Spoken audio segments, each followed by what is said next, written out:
My name is Christopher Thiele. I'm a PhD student at the Department of Computational and Applied Mathematics at Rice University, and I'd like to talk about how we can use hybrid parallel multigrid preconditioners to accelerate four-scale flow simulations. This work is joint work with my advisor, Dr. Beatrice Riviere, and it is supported by Shell and the Exceed project.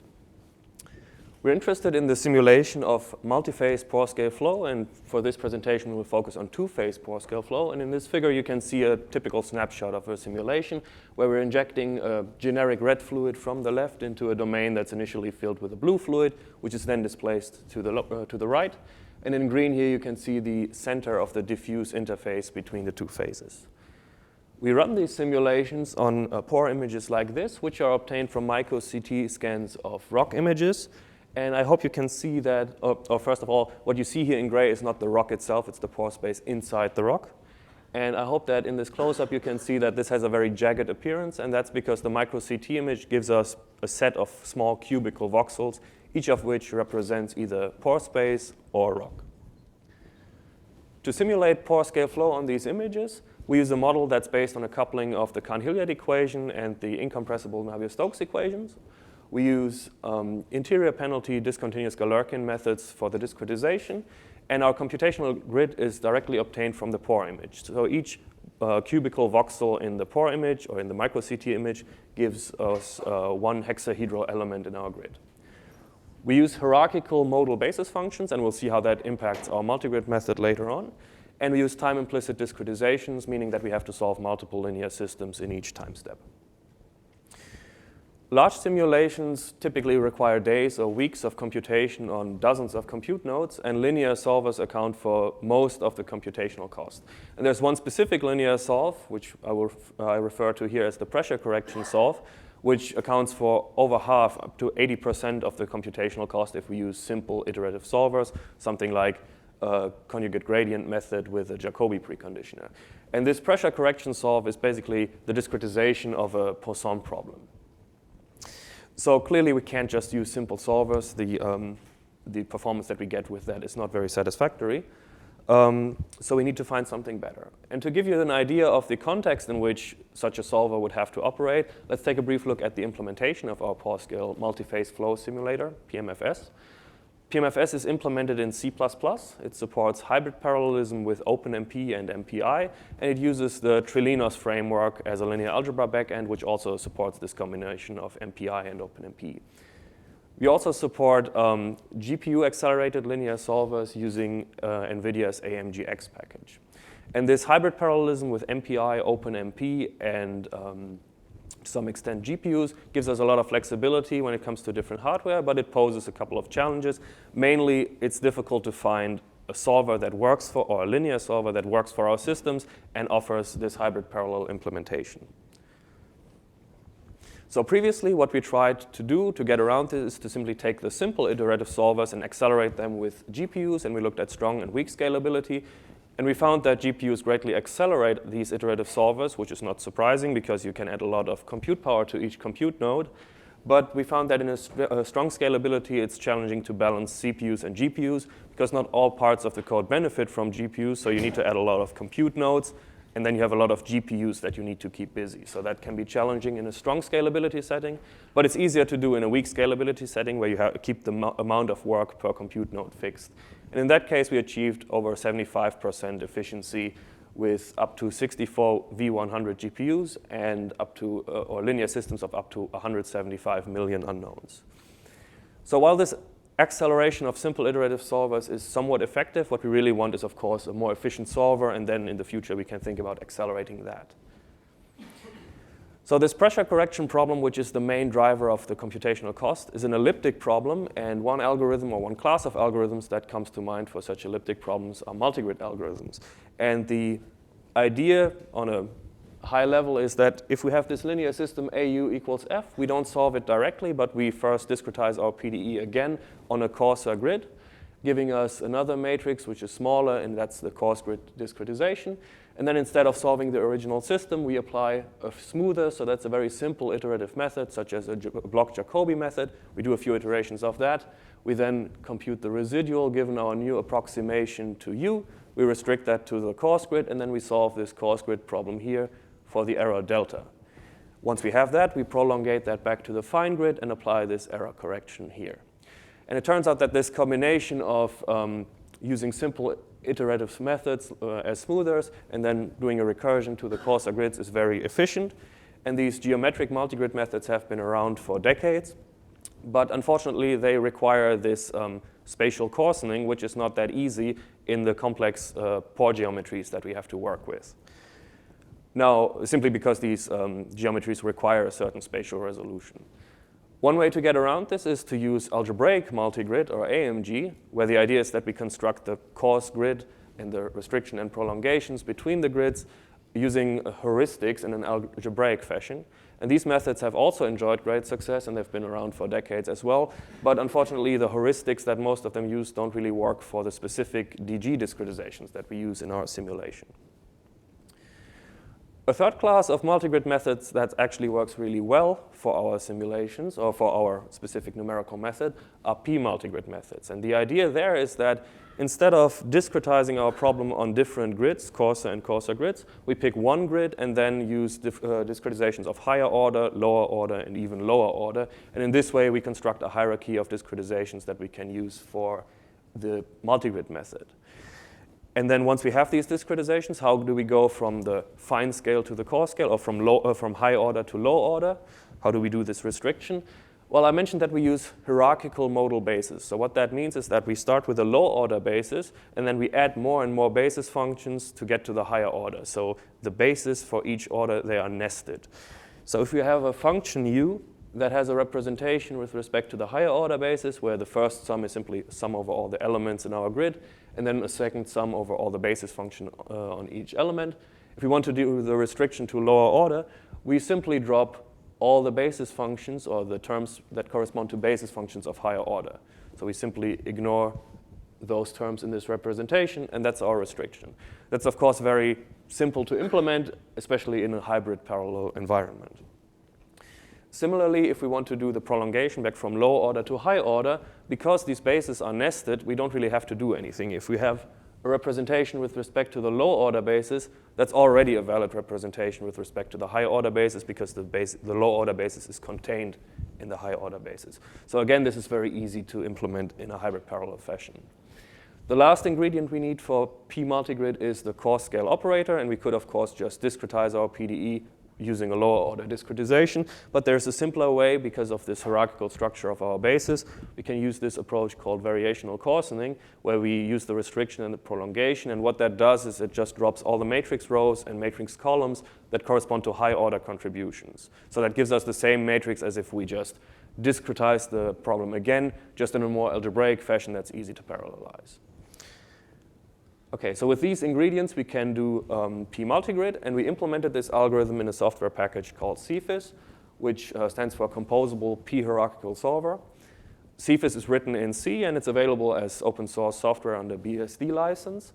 And instead of doing the linear algebra computations in the multigrid algorithm directly, it uses some linear algebra backend, so through an abstract interface. So right now we support trilinos, so therefore our p-multigrid implementation supports hybrid parallelism that we use in our simulation, but it would be easy to include other packages like PETC or other linear algebra packages. And at the bottom of our p-multigrid hierarchy, we still have to solve a big linear system, because let's say we go from piecewise linear discretizations to piecewise constant, there's still a big system that we need to solve for the piecewise constant discretization.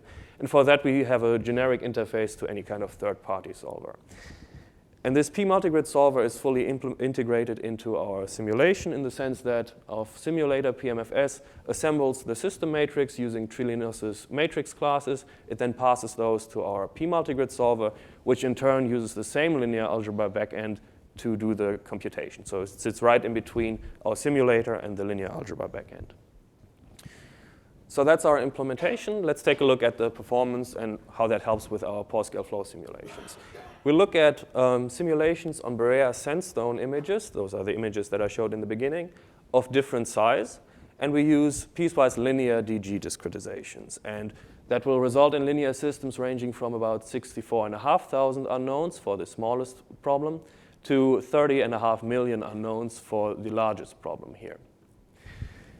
We will solve the pressure correction system. Again, that's the most expensive linear solve in our simulation, with a conjugate gradient method using two different preconditioners, a Jacobi preconditioner, so that's just a diagonal scaling essentially, and our p-multigrid preconditioner. And once we reduced it from piecewise linear, which is what we start with, to piecewise constant, we use an algebraic multigrid solver as the coarse scale solver in the p-multigrid method. Now, a few minutes ago, I said that AMG doesn't work for our problems, but that's only for higher order. So once we use p-multigrid to reduce everything to piecewise constant, we can actually use third-party AMG solvers. One remark on the Jacobi preconditioner: it seems that that's a very simple method that should be easy to beat. And that's actually, I mean, that's true from a mathematical perspective, but in this hybrid parallel environment, it's not that easy because more sophisticated preconditioners are not readily available. So last time I checked, I couldn't find, for example, something like a hybrid parallel incomplete Cholesky preconditioner inside Trilinos. So if you can beat the simple Jacobi preconditioner, that's actually a meaningful improvement for our simulation. As a hardware platform, we use compute nodes with 2 Xeon CPUs, and we use 10 CPU cores per CPU. And we will start with 2 such nodes. So we start out with 40 CPU cores.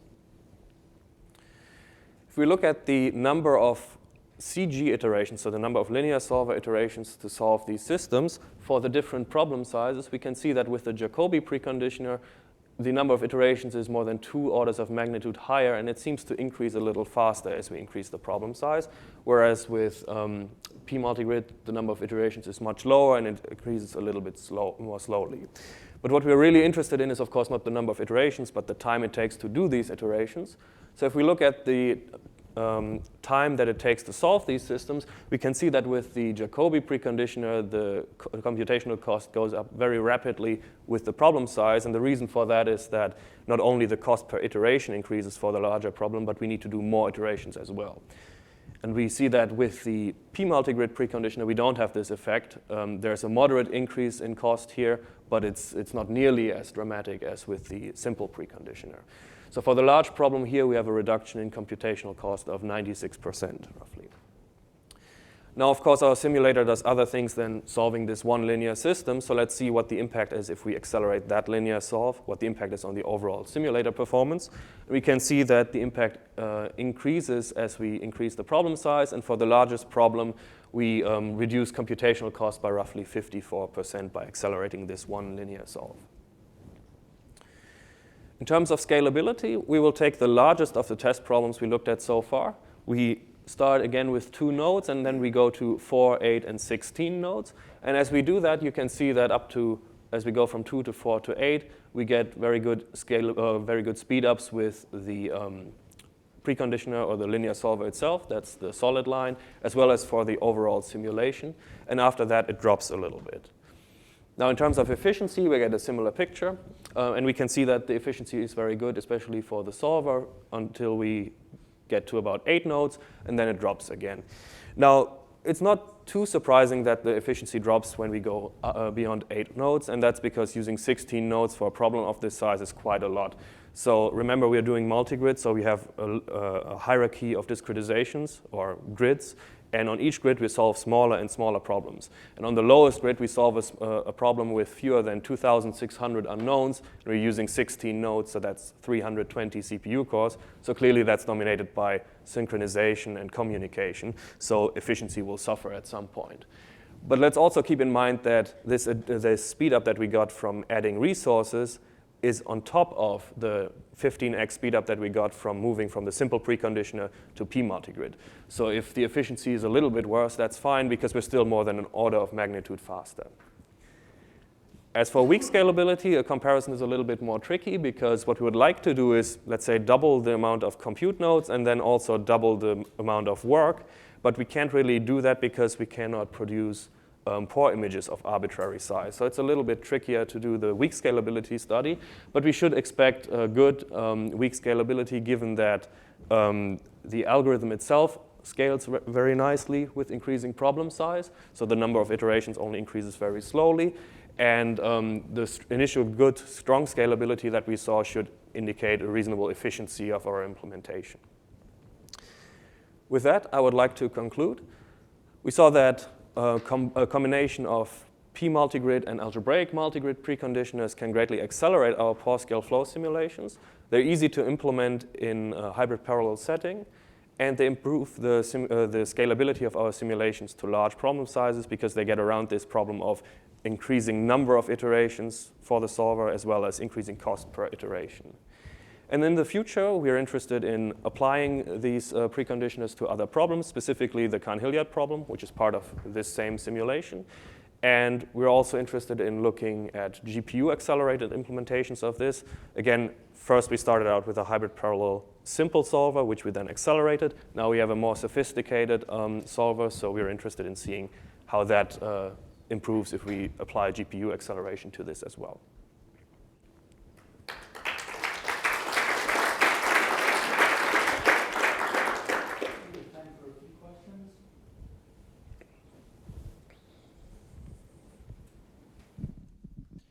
Any chance of running it on the spheres back so you can increase the size arbitrarily?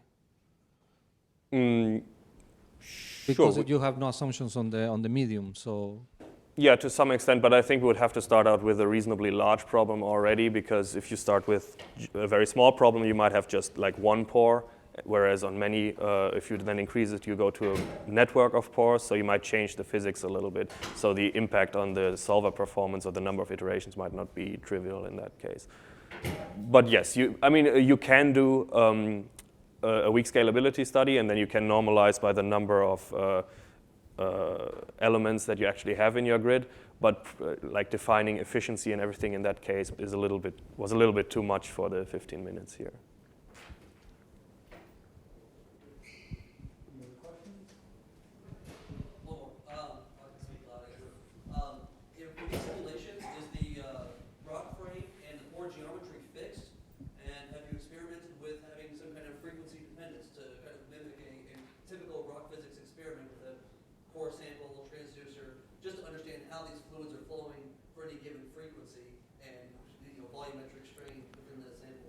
I'm not sure what you mean by frequency in this context. Well, in a typical experimental rock physics, you've got some transducer, you're emitting an acoustic signal into the core sample, and it's going to have some range of frequencies.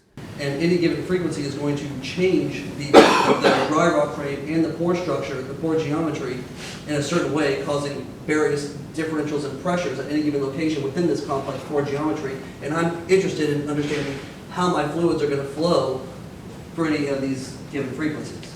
Yeah, I'm not sure that that's really the kind of simulation that we're trying to do here. So we assume that the pore geometry is fixed. Yeah, so we're assuming that the geometry is fixed. And this particular linear system is, the system matrix doesn't even change over time. So, yeah. You're considering the idea of moving beyond